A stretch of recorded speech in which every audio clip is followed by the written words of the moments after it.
السلام علیکم جی، آپ کا اپنا ہوسٹ اور دوست کیسر عارض جٹ، اور آج کا میرا یہ پیغام پاکستان میں رہنے والے اور پاکستان سے باہر رہنے والے پاکستانیوں کے نام۔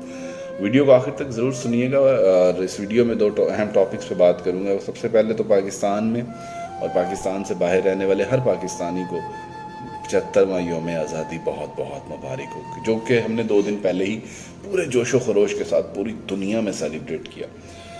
اس کے ساتھ ساتھ یہ کوئی نئی بات نہیں کہ ہمارے پاکستان کے من چلے موٹر سائیکلوں کے سائلنسرز نکال کے سڑکوں پہ گروپوں کی شکل میں نکلتے ہیں اور یوم آزادی مناتے ہیں۔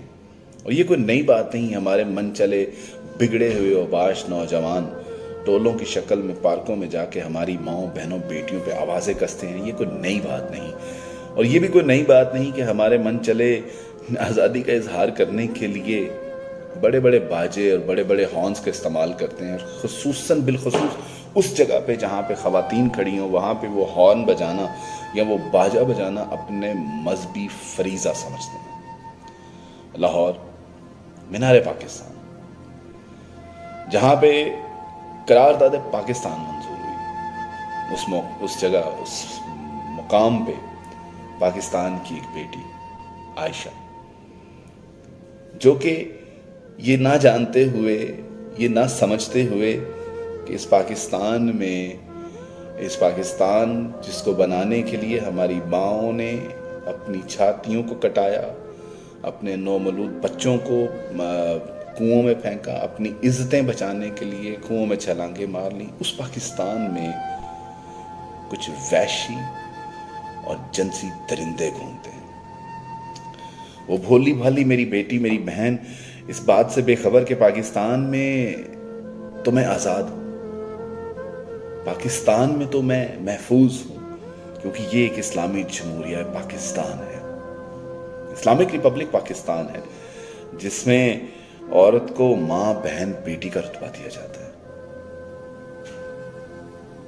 بابا گرو نانک کا ایک واقعہ کوٹ کروں گا اور اسی واقعے کے ساتھ اپنی بات کو سمجھانے کی کوشش کروں گا۔ بابا گرو نانک نے ایک دفعہ اپنے چیلوں سے کہا، اپنے مریدوں سے کہا، اپنے ماننے والوں سے کہا کہ جاؤ اور جا کے اپنے گھروں میں غم حسین کیا کرو، غم حسین منایا کرو، غم حسین کا جو ہے ذکر کیا کرو۔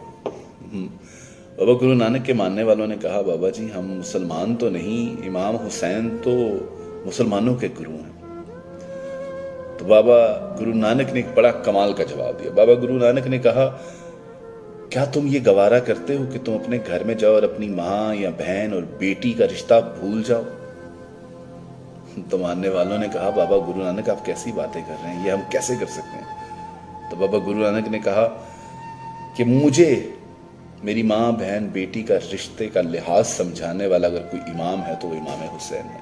ایک طرف تو محرم کی یہ سوگ کے دن، یہ دکھ کے دن چل رہے ہیں، جس میں امام حسین کی قربانیوں کو، کربلا میں شہید ہونے والے ہمارے ان پاکوں کو یاد کیا جاتا ہے، ان کا سوگ منایا جاتا ہے۔ وہیں پہ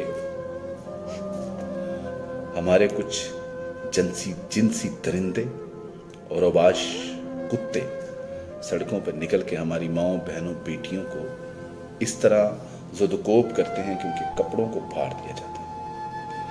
ہونا کچھ بھی نہیں، 400 لوگوں پہ قانون گرفتاریاں کرے گا، پرچے کاٹے گا، ضمانتیں ہوں گی، باہر آ جائیں گے اور کھل کے اسی طرح بے غیرتی کے سبق پڑیں گے۔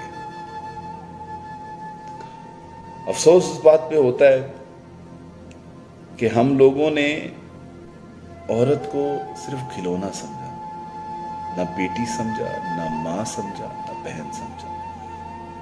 جنہوں نے عائشہ کے ساتھ یہ کھلواڑ کیا، میں سمجھتا ہوں کہ ان کے گھر میں نہ شاید ماں ہے، نہ بہن ہے، نہ بیٹی ہے۔ اور آخری بات، کہتے ہیں کہ عورت کی عزت صرف وہی کر سکتا ہے جس کی ماں نیک ہو اور باپ ایک ہو۔ اور آخری بات کہ اگر تمہیں دیکھ کے راستے میں آتی ہوئی عورت کو اپنا راستہ بدلنا پڑ جائے تو تم میں اور گلی کے کتے میں کوئی فرق نہیں۔ میری دعا ہے کہ پاکستان کی بیٹی عائشہ کو انصاف ملے، جس طرح عائشہ نے ہمت دکھائی، دوسری لڑکیوں کی طرح گھر میں چپ کر کے نہیں بیٹھی، اس نے قانونی چارہ جوہی کی، ان پہ کیس کیا. میری دعا ہے کہ مولا ہماری اس بہن کو، ہماری اس بیٹی کو انصاف دلائے، اور جو بھی اس فعل میں، اس گناہ جرم میں شامل ہیں، انہیں عبرتناک سزا ملے. اور دعا کریں کہ میرا پاکستان ایک اسلامی کلچر اور اسلامی جمہوریہ پاکستان بنے. اللہ آپ سب کو سلامت رکھے، اللہ آپ سب کا حامی و ناصر ہو. اللہ حافظ.